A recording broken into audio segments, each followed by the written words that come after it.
ഇത് വേറൊരു ടൈപ്പ് പ്രോബ്ലമാണ്. ഇതിൽ ചോദിച്ചിരിക്കുന്നത് എന്താ, determine an upper band for each subsystem MTTR if system availability of 0.95 is designed.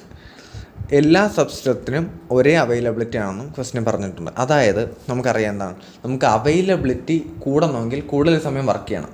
അതായത് പെട്ടെന്ന് റിപ്പയർ ചെയ്യാൻ പറ്റണം. ഒരിക്കൽ അടിച്ചു പോയ സാധനം പെട്ടെന്ന് റിപ്പയർ ചെയ്യാൻ പറ്റണം. അതായത് MTTR ടൈം ടു റിപ്പയർ കുറവായിരിക്കണം. നമ്മൾ മാത്തമെറ്റിക്കലി ആ ഫോർമുല നോക്കിയാലും നമുക്കറിയാം MTTR കുറയുമ്പോൾ അവൈലബിലിറ്റി കൂടുമെന്ന് നമുക്കറിയാം. അതേപോലെ തന്നെ ലോജിക്കലി ആലോചിക്കുമ്പോൾ പെട്ടെന്ന് റിപ്പയർ ചെയ്ത് കിട്ടിയാൽ സാധനത്തിൻ്റെ അവൈലബിലിറ്റി കൂടുമെന്ന് നമുക്കറിയാം. അപ്പോൾ ഇവർ ചോദിച്ചിരിക്കുന്നതെന്ന് വെച്ചാൽ, നമുക്ക് സിസ്റ്റത്തിൻ്റെ അവൈലബിലിറ്റി മൊത്തം അവൈലബിലിറ്റി 0.95 ആണെന്ന് തന്നിട്ടുണ്ട്. ഈ 0.95 വേണമെങ്കിൽ ഓരോന്നിൻ്റെയും MTTR എത്ര വരെ പോവാം, മാക്സിമം എത്ര വരെ കൂട്ടാൻ പറ്റും. ഒരു പരിധി കൂടുതൽ കൂട്ടിയാൽ അവൈലബിലിറ്റി താഴ്ന്നു പോകും. അപ്പോൾ ഏത് വരെ നമുക്ക് കൂട്ടാൻ പറ്റുമെന്നാണ് അവർ ചോദിച്ചിരിക്കുന്നത്. ഓരോന്നിൻ്റെ ഫെയിലിയർ ഡിസ്ട്രിബ്യൂഷൻ നമുക്ക് തന്നിട്ടുണ്ട്. അപ്പോൾ ഇതെങ്ങനെ നമ്മൾ ചെയ്യുമെന്ന് വെച്ചാൽ, നമുക്കിവിടെ 5 കോമ്പണൻസ് ഉണ്ട്. സിസ്റ്റം അവൈലബിലിറ്റി നമുക്ക് 0.95 എന്ന് തന്നിട്ടുണ്ട്. 5 കോമ്പണൻസ് ഉണ്ട്. ഈ 5 എണ്ണത്തിൻ്റെയും കൂടെ 5 എണ്ണം സീരീസിലാണ് കണക്ട് ചെയ്തിരിക്കുന്നത്. കാര്യം 5 സാധനങ്ങളല്ലേ, അപ്പോൾ എന്തായാലും സീരീസിലേ കണക്ട് ചെയ്യാൻ പറ്റുള്ളൂ. അപ്പോൾ 5 സാധനങ്ങളുണ്ട്, സീരീസിലാണ് കണക്ട് ചെയ്തിരിക്കുന്നത്. സിസ്റ്റത്തിൻ്റെ അവൈലബിലിറ്റി 0.95 ആണ്. എല്ലാത്തിനും ഒരേ അവൈലബിലിറ്റി ആണെന്ന് പറഞ്ഞിട്ടുണ്ട്. അപ്പോൾ ഇതിൻ്റെ അവൈലബിലിറ്റി A1, ഇതിൻ്റെ A2, A3, A4, A5 ആണെന്ന് വിചാരിക്കുക. അങ്ങനെയാണെങ്കിൽ സിസ്റ്റം അവൈലബിലിറ്റി എന്തായിരിക്കും? A1 × A2 × A3 × A4 × A5 ആയിരിക്കില്ലേ, കാരണം സീരീസിലല്ലേ. അപ്പോൾ A1 = A2 = A3 എല്ലാത്തിനും ഈക്വൽ ആണെന്ന് തന്നിട്ടുണ്ട്. അതായത് സിസ്റ്റത്തിൻ്റെ A × A × A × A × A അല്ലേ എന്ന് പറഞ്ഞാൽ A⁵ ആണ് A സിസ്റ്റം അല്ലേ എന്ന് പറഞ്ഞാൽ ഒരു യൂണിറ്റിൻ്റെ അവൈലബിലിറ്റി A യൂണിറ്റ് ആണെങ്കിൽ A⁵ ആണ് എന്ത് 0.95 അഥവാ A സിസ്റ്റം എന്ന് പറഞ്ഞാൽ നമുക്ക് ഒരു യൂണിറ്റിൻ്റെ അവൈലബിലിറ്റി കണ്ടുപിടിക്കണമെങ്കിൽ എന്താ 0.95 1/5 ആണ്. ഇത് നമുക്ക് ചെയ്യുമ്പോൾ നമുക്ക് കിട്ടുന്ന വാല്യൂ 0.9897 ആണ്.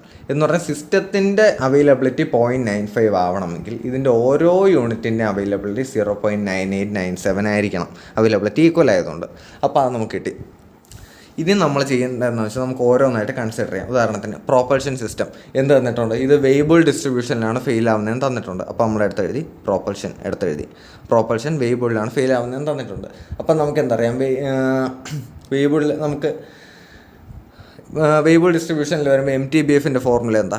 MTBF = theta × gamma function of 1+1/β ആണ് നമ്മുടെ MTBFൻ്റെ ഫോർമുല. നമുക്ക് തീറ്റ തന്നിട്ടുണ്ട്, ബീറ്റ തന്നിട്ടുണ്ട്, ഗാമ ഫംഗ്ഷൻ വാല്യൂ ചാർട്ട് ചെയ്ത് നടക്കാം. ഇതെല്ലാം സബ്സ്റ്റിറ്റ്യൂട്ട് ചെയ്യുമ്പോൾ നമുക്ക് 892 hours എന്ന് കിട്ടും. 892 hours എന്ന് കിട്ടും.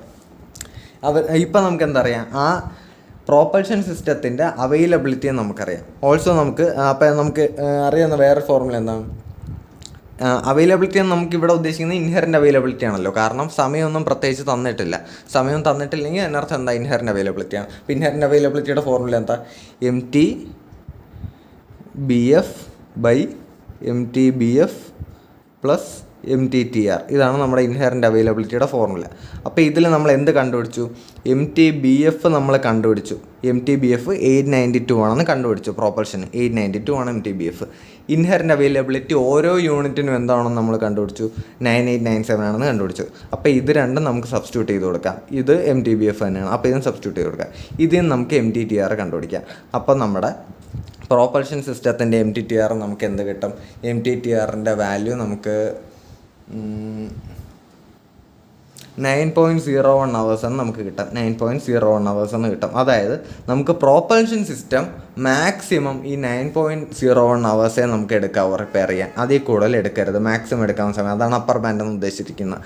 അപ്പർ ബാൻഡ് എന്ന് പറഞ്ഞിട്ടുണ്ടല്ലോ ക്വസ്റ്റ്യനിൽ, upper band determine an upper band എന്നാണ് പറഞ്ഞിരിക്കുന്നത്. അതായത് മാക്സിമം അത്ര സമയം എടുക്കാവോ, അതിനേക്കാളും കൂടിയാൽ നമുക്ക് അവൈലബിലിറ്റി കുറഞ്ഞു സിസ്റ്റത്തിൻ്റെ. അപ്പോൾ നമുക്ക് പ്രോപ്പൽഷൻ്റെ കിട്ടി. ഇനി അതേപോലെ തന്നെ നമുക്ക് എന്താ അടുത്ത ഏവിയോണിക്സ് ആണ് വരുന്നത്. ഏവിയോണിക്സ് എന്താണ്? എക്സ്പൊണൻഷ്യൽ ഡിസ്ട്രിബ്യൂഷനാണ്. അപ്പോൾ എക്സ്പൊണൻഷ്യൽ ഡിസ്ട്രിബ്യൂഷൻ വരുമ്പോൾ MTBF എന്തോ, MTTFൻ്റെ ഒക്കെ ഫോർമുല എന്താ? 1/λ ആണ്. അപ്പോൾ 1/λ നമ്മൾ സബ്സ്റ്റിറ്റ്യൂട്ട് ചെയ്തെടുക്കാം. നമുക്ക് കിട്ടും 333.33 hours എന്ന് കിട്ടും. 333.33 hours എന്ന് കിട്ടും. പിന്നെ നമ്മൾ എന്തായിരുന്നു, A = MTBF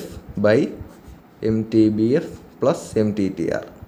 ഇതിലേതൊക്കെ അറിയാം? MTBF അറിയാം, Aയും അറിയാം. അതിൽ നിന്ന് പിന്നെ നമ്മൾ MTTR കണ്ടുപിടിക്കണം. അപ്പോൾ ഇതിൻ്റെ MTTR നമുക്ക് എന്ത് കിട്ടും? 3.337 hours എന്ന് കിട്ടും.